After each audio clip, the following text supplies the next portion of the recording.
Hello, everyone.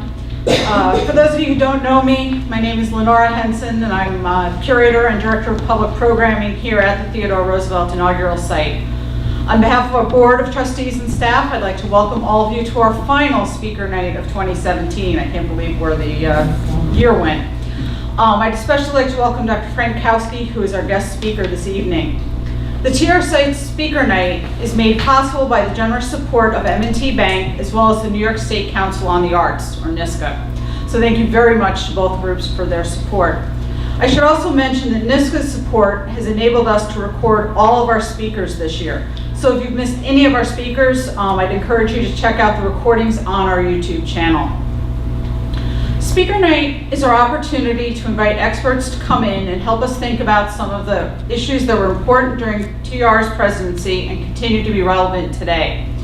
This evening's broad topic, that of historic preservation, was just starting to pick up a little steam with the passage of the Antiquities Act in 1906 during TR's presidency. 4 years later, the first regional organization dedicated to historic preservation, the Society for the Preservation of New England Antiquities, now Historic New England, was founded by William Sumner Appleton.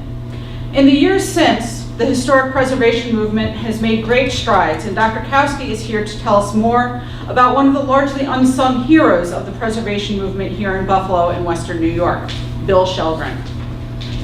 I should mention that this evening's talk is in conjunction with an exhibit here at the TR site about the legacy of both Bill Shelgren and his father, Olaf. If you go out the doors you came in this evening, the exhibit is in the next room, and I hope you will take the opportunity to take a look at it after Dr. Kowsky's remarks. Frank Kowsky is a SUNY Distinguished Professor Emeritus. For many years, he taught the history of art at Buffalo State College. He has written on many 19th century American architects, including A.J. Davis, Frederick Clark Withers, and H.H. Richardson.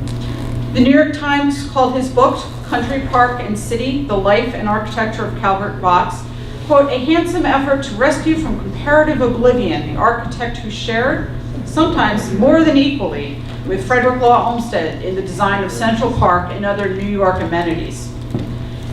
His book, The Best Planned City in the World, Olmsted, Vaux, and the Buffalo Park System, examines the celebrated urban park that the designers of Central Park created from Buffalo in the 1868-1870, and the 30-year association that Olmsted and his firm had with the Queen City. Frank has been a member of the New York State Board for Historic Preservation and has prepared numerous nominations for the National Register of Historic Places. He enjoyed a long friendship with Bill Shelgren. Tonight, he will share his reflections on the many contributions that Bill made to celebrating and preserving the significant heritage of historic architecture that Western New York possesses. Having said that, I'm delighted to turn the podium over to Frank. Please join me in welcoming him.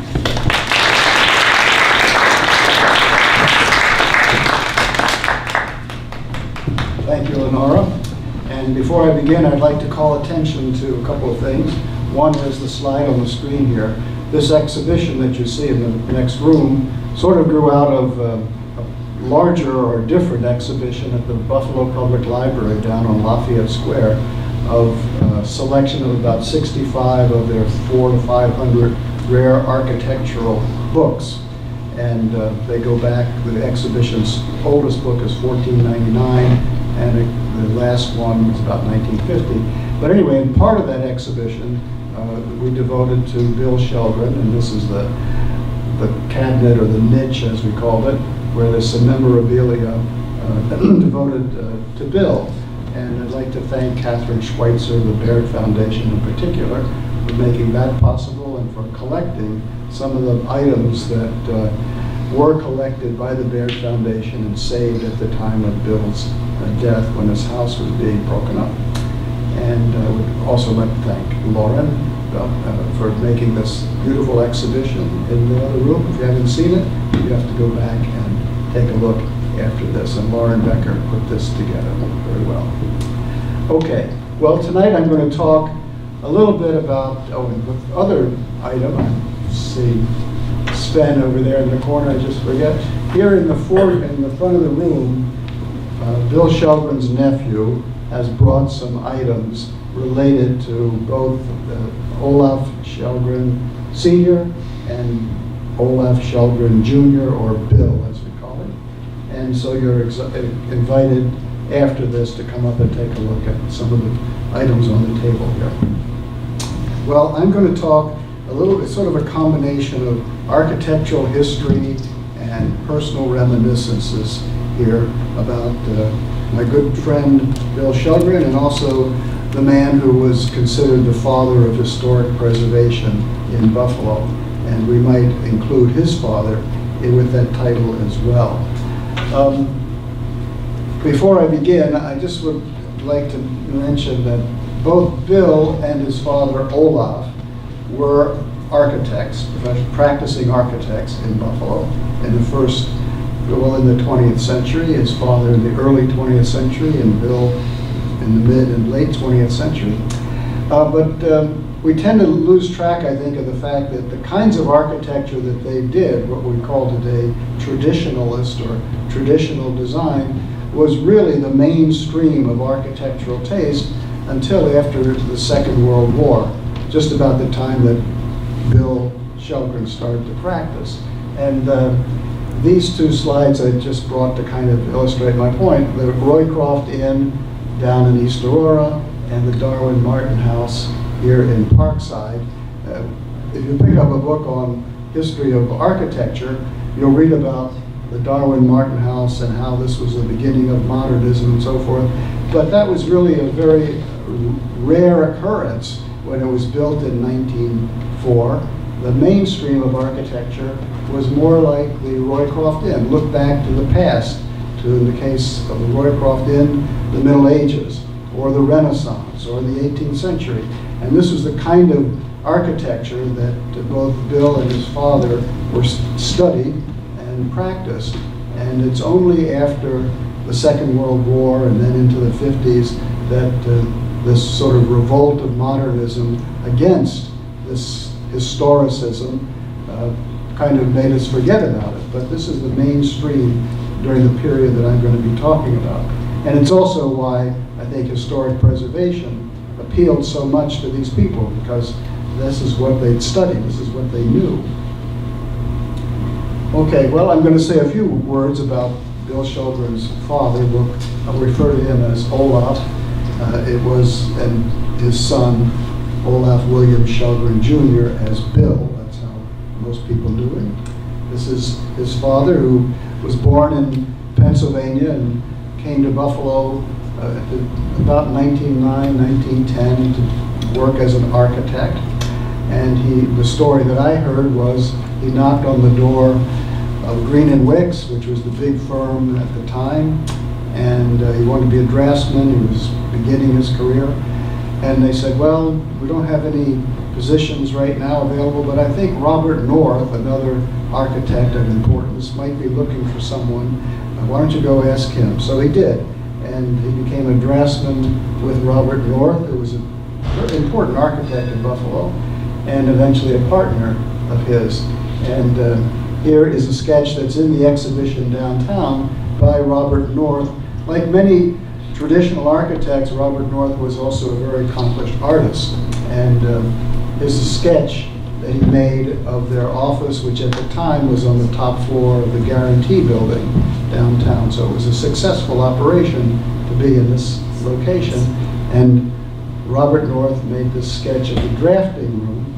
And I have a feeling this is Bill's father, Olaf Shelgren, from the back, although I'm not positive, it doesn't identify it. The date is 1914, when the firm was really in its heyday. Robert North was an architect of great skill who used the past for inspiration in his designs. And this one is a favorite of mine to show. It's on St. Catherine's Court. It was designed in the 1920s, probably about 1924, for the daughter of Darwin Martin. When Darwin Martin's daughter was getting married to James Foster, her father wanted to give her a house by Frank Lloyd Wright, and she would have none of it. There is a design, he made a design for this location, and she didn't want it, so she turned to Robert North instead. And he built this house on the site where Frank Lloyd Wright's house was supposed to be. And it's a beautiful building, still there today, very nice building, but it's sort of colonial revival, kind of mixture of history, but beautiful. But this is the kind of architecture that people tended to like at this time, even more than the early moderns. Robert North was also well known as a church architect in Buffalo. He designed a number of churches. The firm now was North and Shelgren, but a lot of the churches were designed by Robert North, especially those for the Episcopal Church. He became the architect of the Episcopal Diocese, and this is one of his little masterpieces up on Main Street near the University of Buffalo, St. Andrew's Church, which was became a memorial to a very famous Episcopal bishop, Charles Brent. He was the Episcopal bishop at the time, and if anybody knows about architecture, he was the godfather of Ralph Adams Cram, very famous church architect at the time. And when the congregation decided to build a church, they had another architect in mind, and Charles Brent said, I don't think so. You ought to call Robert North. And so he kind of was responsible for Robert North designing this church, which is somewhat in the manner of Ralph Adams Cram. But Robert North was very polished, very good at Gothic revival design, and this is one of his best. The firm did a lot of churches, not just Episcopal churches, and this one is quite near St. Andrew's, University Presbyterian Church, 1928, and it's in the colonial revival style. And I just have a feeling this is more the work of Olaf than Robert North, because a lot of his designs tended toward the colonial style, the early American style. And this is a beautiful building, especially for its location. It's on an angle, so you see it as you come up Main Street or up Niagara Falls Boulevard. They really placed it beautifully on the site, and I have a feeling that this was a lot to do with Olaf Shelgren. In the 1920s and 30s, there was a very famous publication called the White Pine Series, or the White Pine Monographs, and it started out as a trade paper to promote the use of white pine in building, but at the same time, they were very interested in reviving interest in early American architecture, colonial architecture, and these books came out every other month, and they would feature buildings in wood, but they also had a lot to do with popularizing the colonial revival style, and Olaf was right in the middle of all that. He sent in a number of plans for houses that were published in the White Pine series. This is one from the 1930s. And I'm not sure this was ever built, but he was submitting these designs. And I can remember in Bill's house, he had the whole series of the White Pine monographs, and this was a very important part of both his father's career and his legacy. Well, the most important building, I think, of Olaf's career, and one that would influence or be of special interest to Bill, is a home he built for family down in Pennsylvania, and today it is a resort called Glendorn. And Glendorn is a little masterpiece of the arts and crafts style. It's in the middle of nowhere, and it's meant to be there. It's a country home, and today it's a very expensive and very nice resort. And here's the main room, fabulous piece of stuff that could rival the Roycroft Inn. And this was Olaf's, I think, is the most important commission. And in the life of Bill Shelgren, it also played an important role, not only in, I think, respect for what his father had done, but in later life, Bill always wanted to have a family reunion at Glendorn. It had kind of fallen on hard times, but then had been bought by some people that restored it and turned it into a very fine resort. And Bill never got the chance to have his family reunion there, but it would have been most appropriate if he had, because it was his father's, I think, his best work. Bill used to say how his father would take them out on excursions on the weekends to drive around Western New York, and I think this is where he learned his love for history. His father was a great fan, apparently, of Greek Revival architecture, which there is a lot in Western New York. And I can remember Bill saying, you know, as a child and a young teenager, I'd say, another trip to see another Gothic Greek Revival building, oh, great, you know. But it certainly imprinted in his mind a love for history and a love for Western New York and a great knowledge of Western New York. This is a house down in Randolph, but they went everywhere in search of beautiful buildings. And like Robert North, Olaf was a rather accomplished artist in his own right, especially watercolorist. This is the home that they lived in on Crescent Avenue, 224 Crescent. It's the garden the garden side of the house by his father. And a picture that I can remember hanging in the dining room there, watercolor of Bill's mother, who I never knew. She had died before I got to know him, but his father had painted this picture that was a great favorite of Bill, showing his mother lying on the sofa there in the house. Well, here he is, Bill Shelgren, as we always called him, just Bill. And he became an architect. He went to Cornell, studied architecture at Cornell. Started to practice in 1949, and in 1961 he took over his father's practice.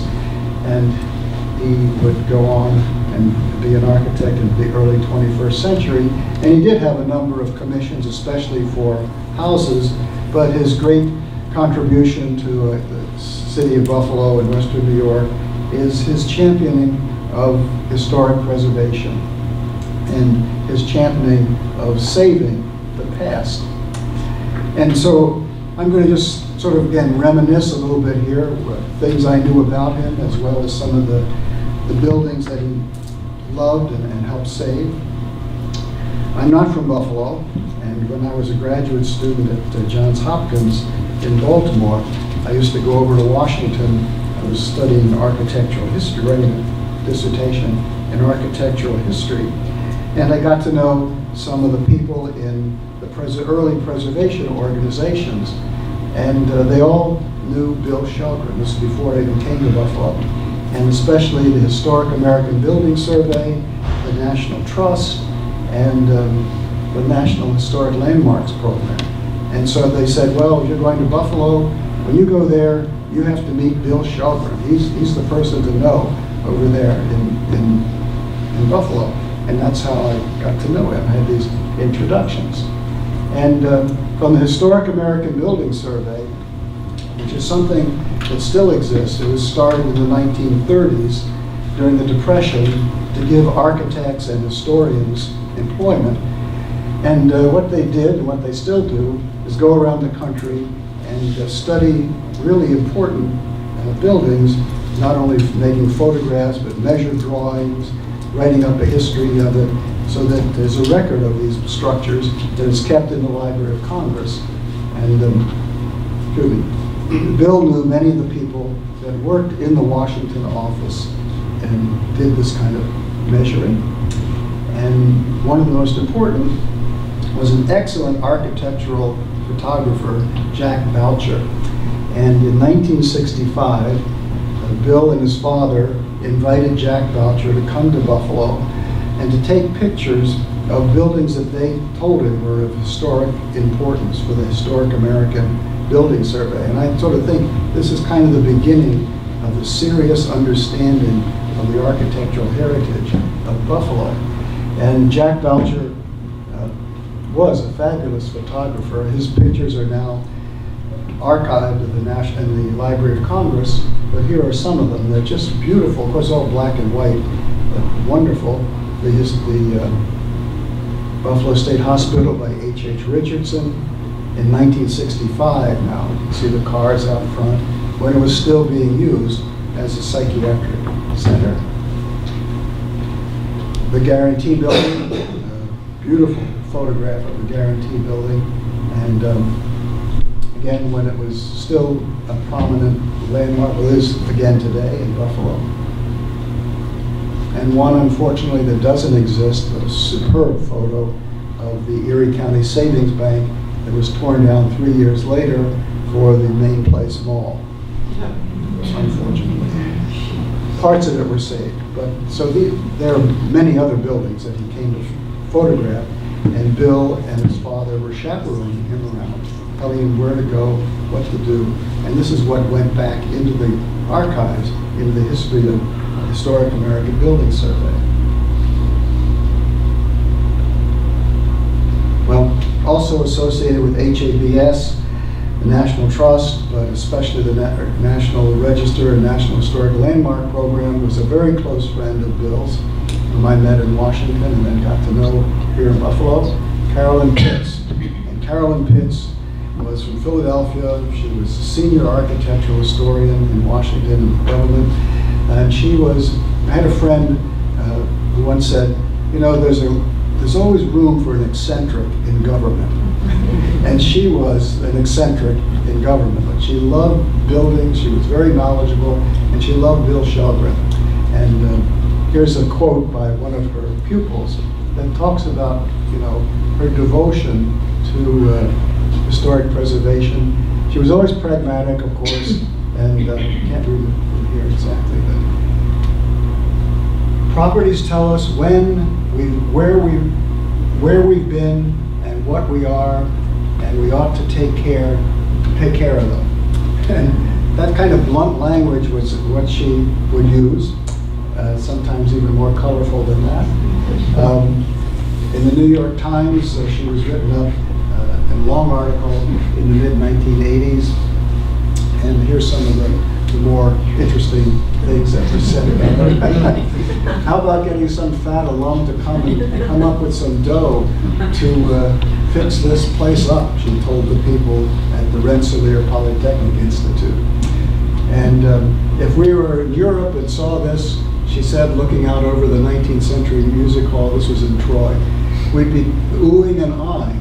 But in this country, it's such a throwaway society. When the landmark plaque goes up, it'll say this building is important, but it will also say to people going by, look, Buster, take a minute to stop and think about what we have been.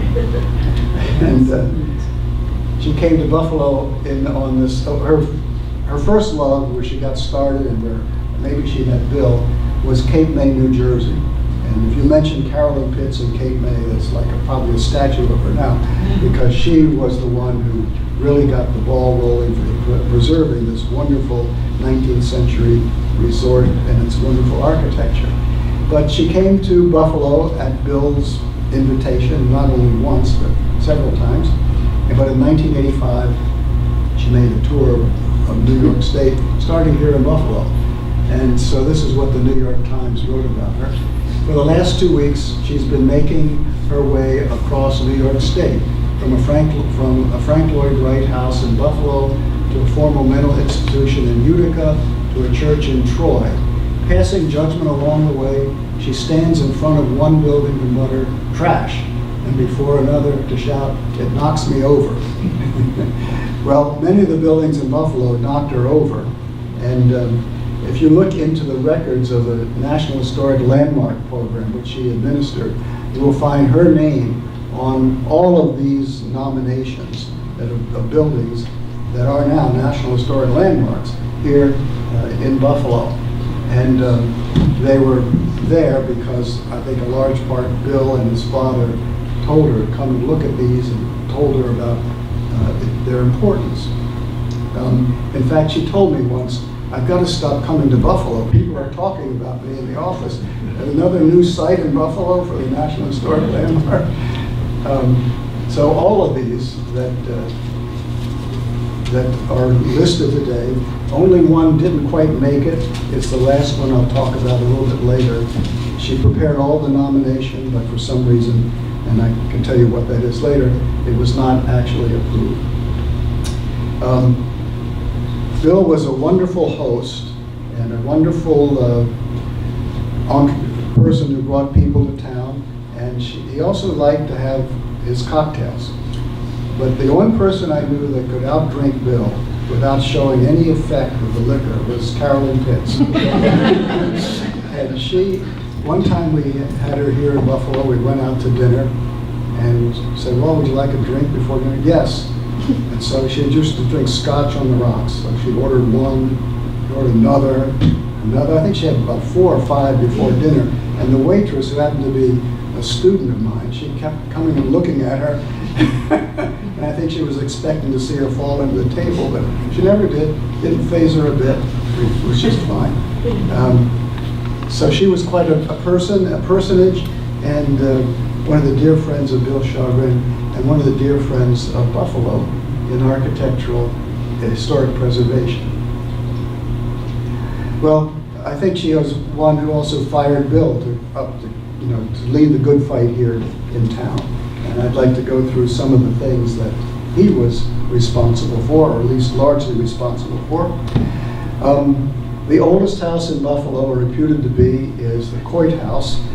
It was started probably about 1815, 1816, just after the War of 1812 was over. It was down on Swan Street, but sometime in the 1870s, it was moved up to Virginia Street in Allentown, where it is today. But in the 1960s, it was threatened with demolition, and it was in derelict condition.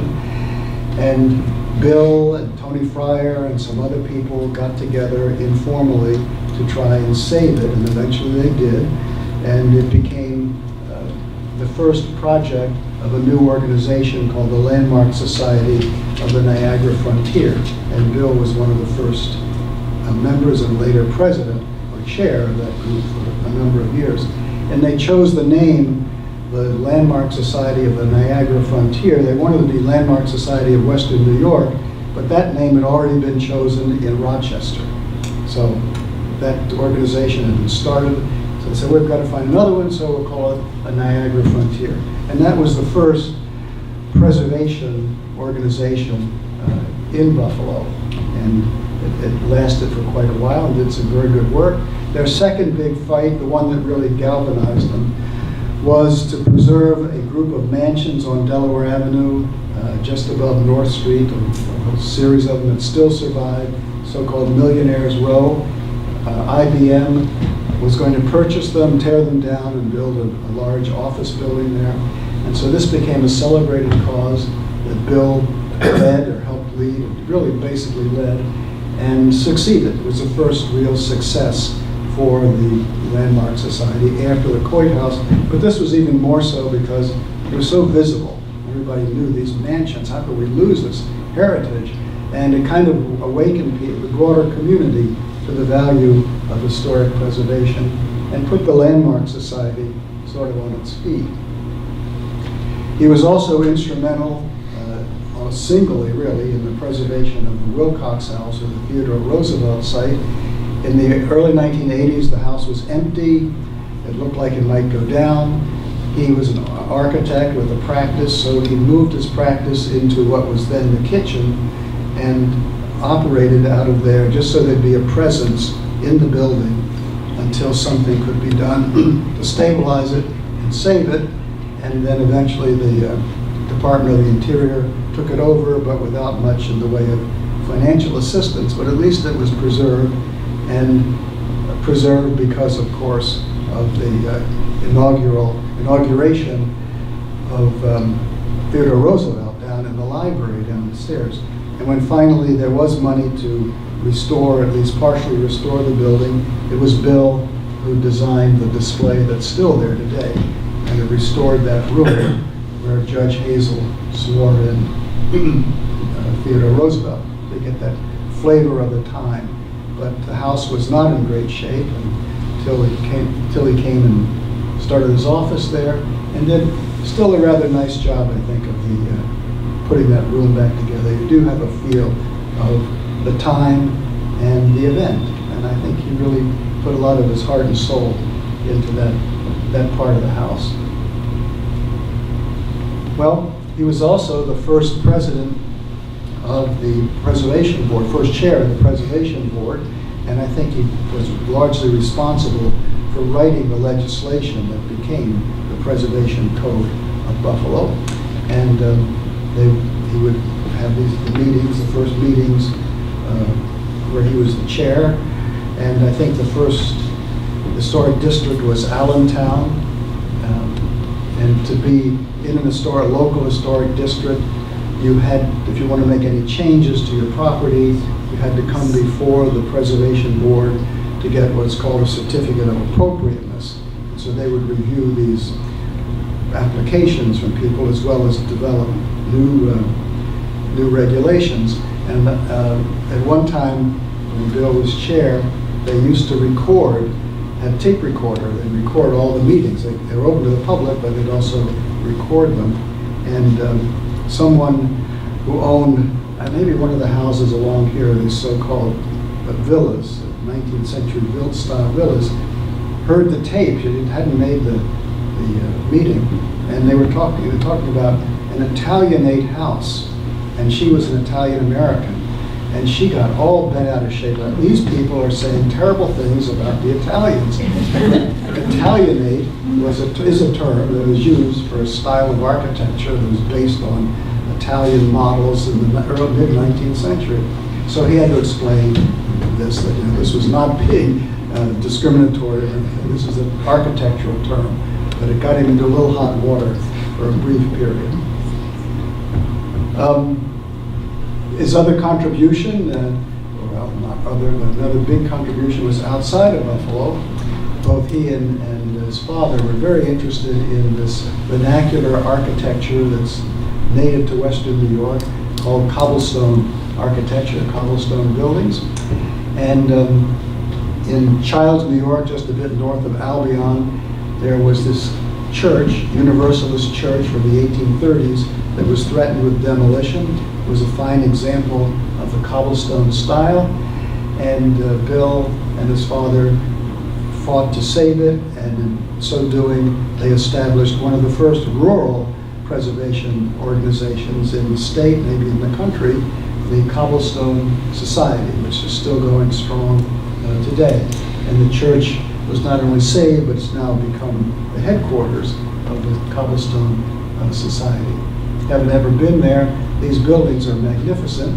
They were built mostly by English immigrant craftsmen, and they use for the exterior decoration rounded stones. They're not really cobblestones, the kind you put in the streets, but these rounded stones that they would find on the shore of Lake Ontario. And they would embed them in various patterns into the surface of the building. And it's very distinctive. Niagara County, along Route 104, and in other parts of New York, central New York, you find these buildings. And then out in Michigan, they moved out west a bit. But nobody was looking at cobblestone buildings before the Shelgrens and thinking of them as anything worth saving or unusual. And this led to the publication of a book, the book still, on cobblestone architecture that Bill wrote, mainly, and with the assistance of two other people, but really it's his book. And I remember him working on this a long, long time in the 1970s. It was finally published in 1978 by Syracuse University Press. Assisting him was a photographer, an old friend of the family, Gerda Peterick, who was a professional photographer and art historian who taught at Syracuse University and then up in New Hampshire. And she used to come every summer, spend her summers going around with Bill and his father, and then with Bill, looking for the houses, photographing them, collecting data. And so these photographs are by Gerda Peterick, who unfortunately died before the book appeared. She died in 1974, and the book came out 4 years later. But they are just handsome, handsome photographs. And as it says, her photographs are the soul of the book. And it was a tragedy that she could not survive to see the publication of the book in 1978. Not all the photographs are by Gerda Peterick. There's some by others. When Bill was doing this book, my wife and I were in Europe, and he said, keep your eye out if you find anything, you know, like I can use for historical precedents for these cobblestone system. And I noticed in the cathedral in Verona, there was a building that the ultimate origin of cobblestone work goes back to the ancient Romans, but in the Middle Ages you find buildings that have this pattern too, so I took this picture for it.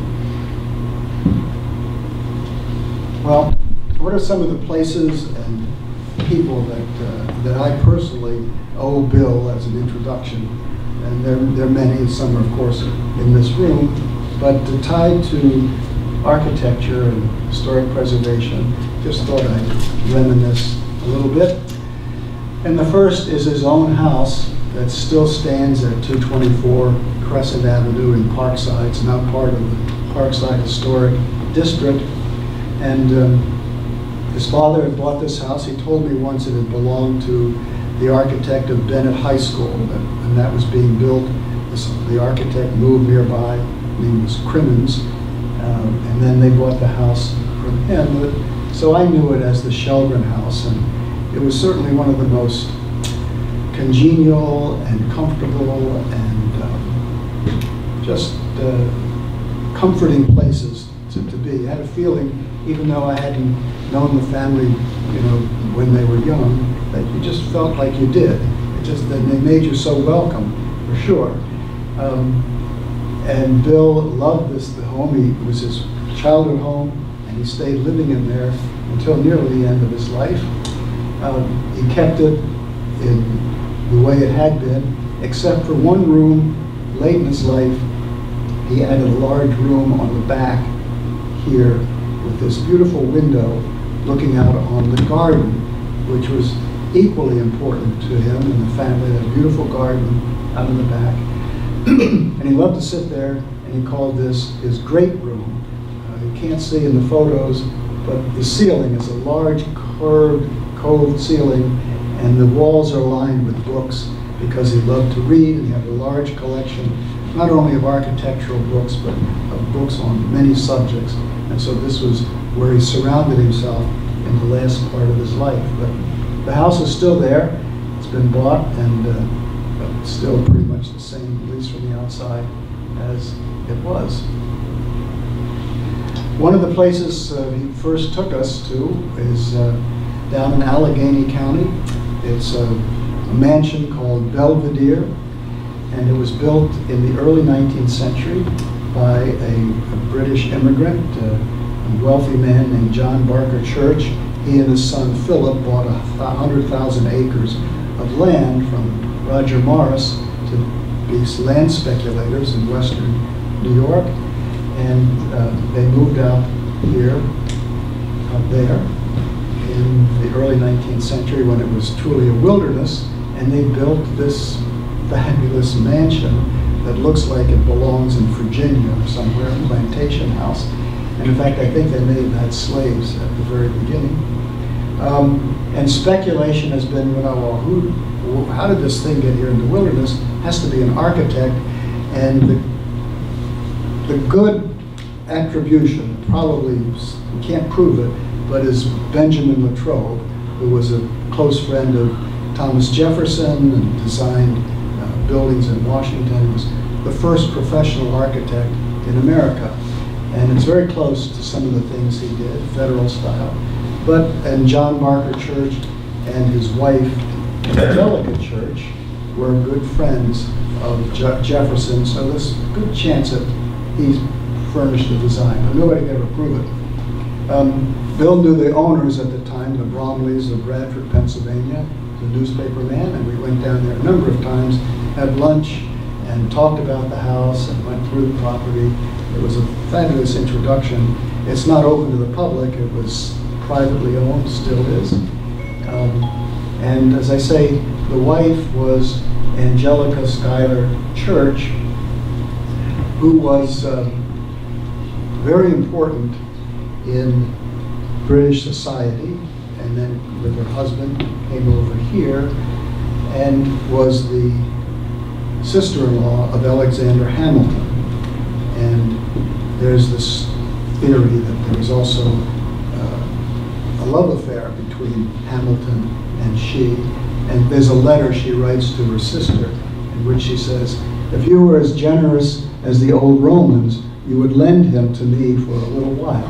Him being Alexander Hamilton. And in the musical, she figures rather prominently as this very sort of audacious woman. But to think of her having lived in Paris, having lived in London, and then coming to the wilds of Western New York, and even it was a beautiful house, it's quite extraordinary to think of this cultivated person. All the family was cultivated, living out there. And when I went there with Bill, we used to look out the window, and still it's very isolated, very rural. And to think of her standing there and just looking out on this forest, what she must have thought about her life. It's quite interesting to think about that. But it's still there, and it's still in private hands. But because the attribution could never be proven to be a building by Benjamin Latrobe, that's why it was denied being listed as a National Historic Landmark. Just missed it by a hair, so to speak. But maybe someday a document will turn up and change all that. Well, the village nearby is called Angelica, named after Angelica Church, by her son, and the town was laid out by her son. Very unusual plan for a little village. It's centered around a circle, and the circle was to be the site of the churches and the public buildings that would come there. And indeed, there are several churches there, and the town hall, which is one of the first restoration projects that Bill Shelgren took in charge, and it's still there today. This was the early 1970s. It was in kind of bad shape, and he was the restoration architect, and he also helped them develop a plan for raising the money to pay for the restoration, and that's still there. A lovely little out-of-the-way place down by the Pennsylvania border. Just go back one second here.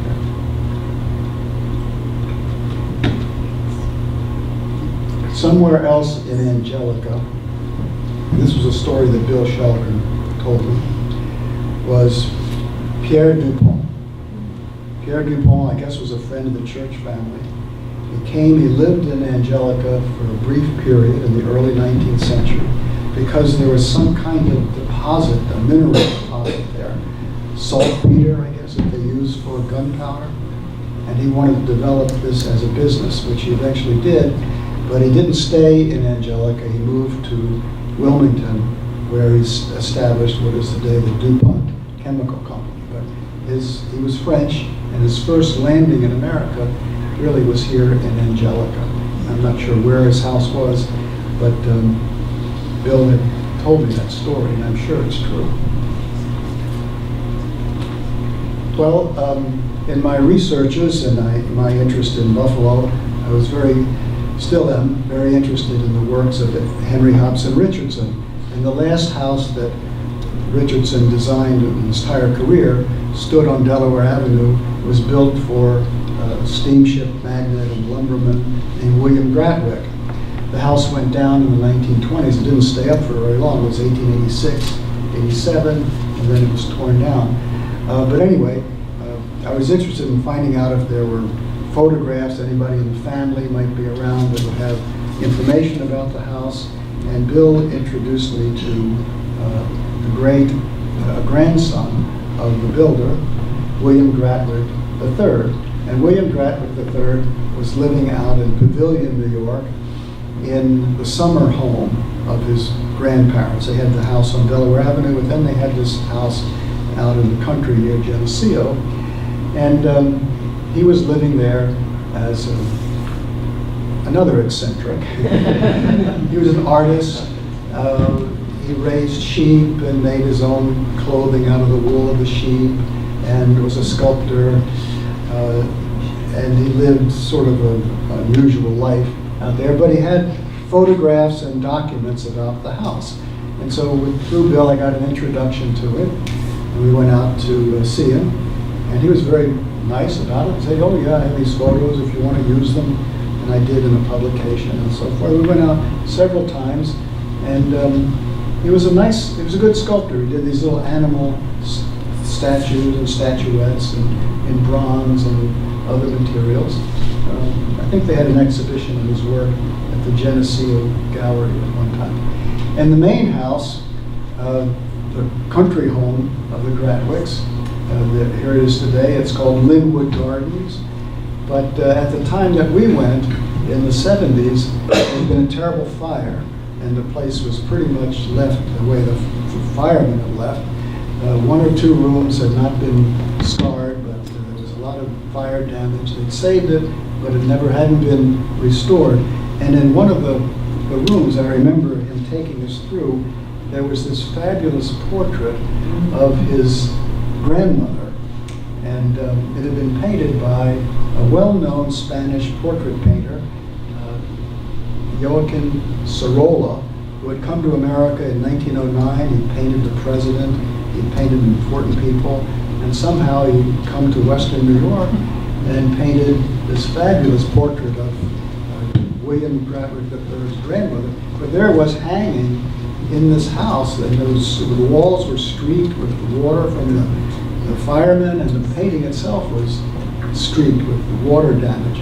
And we said, well, we can't just leave it here. And eventually it was restored, and now it's in a private collection. But this picture was taken when it was in an exhibition at the Dallas Museum of Art. I don't know where it is now, but I can never forget seeing that. It's a life-size picture, it's not a little picture, there in that house that had been so badly damaged by fire. Today it's open to the public. It's called Linwood Gardens, and its other claim to fame, or its claim to fame, is its great collection of tree peonies. The tree peony was nativized here at Linwood Gardens at the Gratwick House, but there are also some other little things there on the property. In fact, William Gratwick III took us to see what was then a very overgrown little chapel. And this is the chapel the way it looks today, but it was overgrown, and he said it had been built with stones from Seneca Street in Buffalo. And that might very well be true. And it looks like a little medieval chapel. There's several little objects on the grounds beside the tree peonies, and this beautiful formal garden that when we saw it was in terrible shape, but it has been restored. And so in addition to the tree peonies, you can wander through this garden, formal Italian garden. I've forgotten the architect who designed this, but it was a New York firm. And there are beautiful views across the valley to Geneseo. And Geneseo is the site of another encounter we had, thanks to Bill. Bill had a very close friend named Bertha Lederer, and she taught art at SUNY Geneseo for many years, and became the director of their first art gallery, which today is named after her, the Bertha Lederer Gallery. And in the 1960s, she organized one of the first exhibitions of paintings of the Hudson River School anywhere in the country. This is a school of art that nobody was looking at then. Abstract expressionism was the whole thing, and people just dumped on historic architecture the way they did. That the same thing was being said about these paintings. But she had an idea, a vision, and she mounted this exhibition of the so-called Hudson River School, and this was one of the prize works in the collection.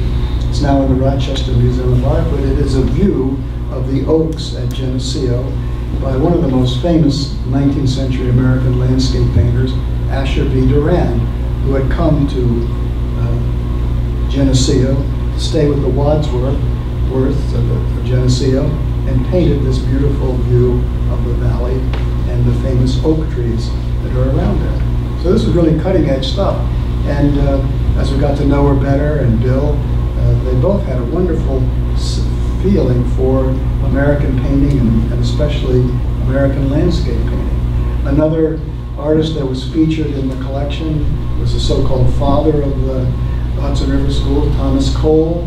This is his painting of the falls on the Genesee in what is now Letchworth State Park. In 1847, he also came out here. And I just read before I came here tonight, the Metropolitan Museum is going to have the first exhibition of Thomas Cole's paintings at the Metropolitan next year. So they're finally catching up with Sudi Geneseo and Bertha Lederer. And Bertha and Bill were also instrumental in getting me to go inside the Hartford House, which is the home of the Wadsworths family in Geneseo, where Ashby Durand stayed. It's on the north end of town, beautiful Regency-style building, about 1835. But there was a family connection with John Hay, the secretary of Abraham Lincoln, and John Hay had his home in Washington built by H.H. Richardson, but it was also torn down, and because of the family connection between the Wadsworths and the Hays, some of the interior woodwork was brought from Washington and installed in the homestead here. And I'd read about this, I'd known about it, but I'd never seen it. And Bill and Bertha knew people in the family, and so we got in to see this beautiful woodwork that's up on the second level of the staircase that came from Richardson's house in Washington. That was another thank you to Bill. Someone else that we got to know because of Bill Shelgren, maybe some of you here in the room, knew Peter Anderson. Bill never taught architecture or architectural history formally, but I always think of Peter as his prime protege, his prime student. He was on one of Bill had organized these tours of the cobblestone houses, and on one of the tours, one of the early ones that we went on, we met this young man. He was in high school. He was there with his mother. He loved architecture, and he wanted to become an architect, or at least an architectural renderer. And Bill was sort of taking him under his wing, and he appeared at all these other tours and any event that Bill had organized. His mother would bring him to it. And he eventually did go to the Rhode Island School of Design and become a very accomplished artist, a delineator. And he was from East Aurora, and he returned there after college and spent most of his life doing these little sketches of historic buildings that were published in the newspaper in East Aurora. Unfortunately, he died a couple of years ago, but Peter really was a person I think Bill made a great impression on, and he was one who, especially for East Aurora, helped promote the concept of historic preservation. Well, the last one is a place that I can't talk enough about because it's been so much a part of my life, thanks to Bill, is the Olmsted Camp down in Sardinia, New York. It is a property now listed on the National Register of Historic Places, and it was a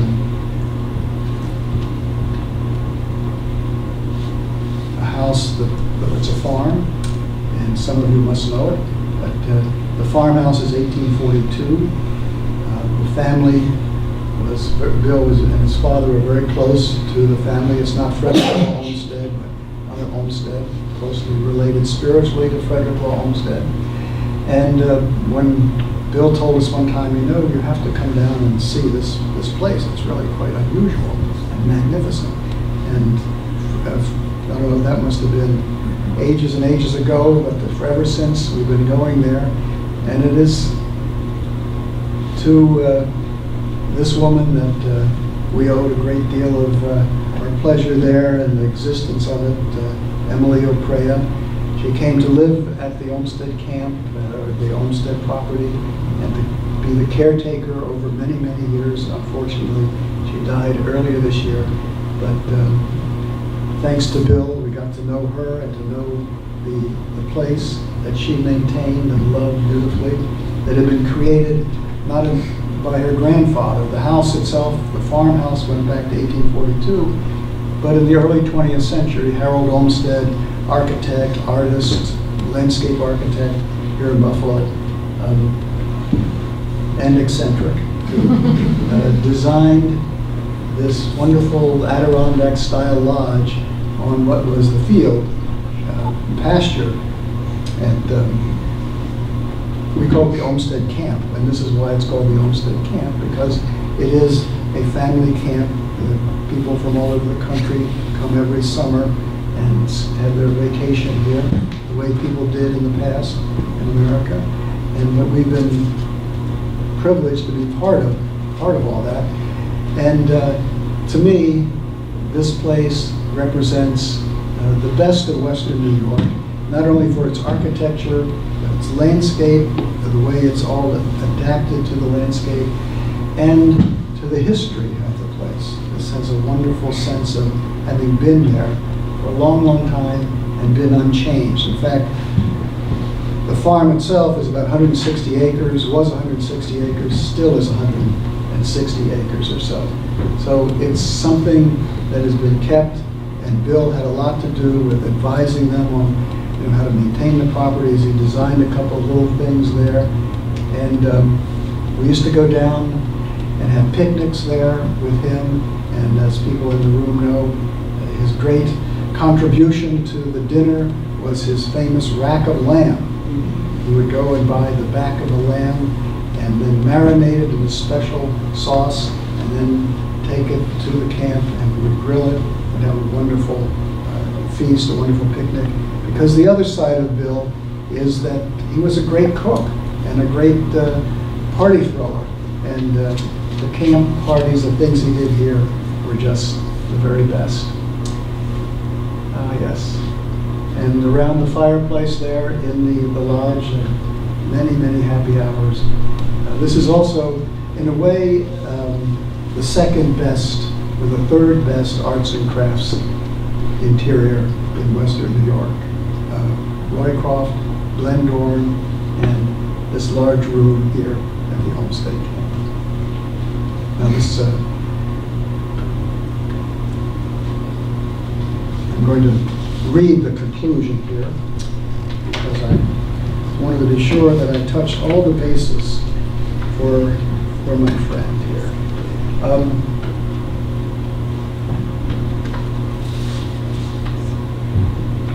It's not an obituary, but it's a tribute.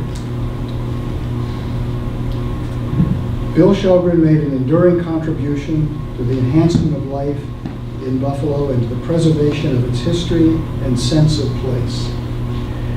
Moreover, architecture for Bill was more than bricks and mortar. He took lively interest in the people who had constructed the buildings he admired. He had many stories to tell about bygone families and individuals. He also enjoyed sharing his knowledge of architects who worked in Buffalo in the early decades of the 20th century. His mischievous sense of humor often flavored the telling of these tales, and that was very true. Endowed with a spirit of life that valued art, beauty, and human contact, and interest in the wider world, Bill was a well-read individual, an excellent cook, a sterling host, and a generous friend. He especially enjoyed entertaining at his house on Crescent Avenue in Parkside. That gracious home and its delightful garden, where Bill loved to tend a well-chosen variety of plants, was the personal expression of his exceptional good taste. It was also the setting of many happy evenings that those of us who were privileged to call him friend will surely treasure. And I'm going to borrow a little bit from Robert Burns. If there's another world, he lives in bliss. If there is none, he made the best of this.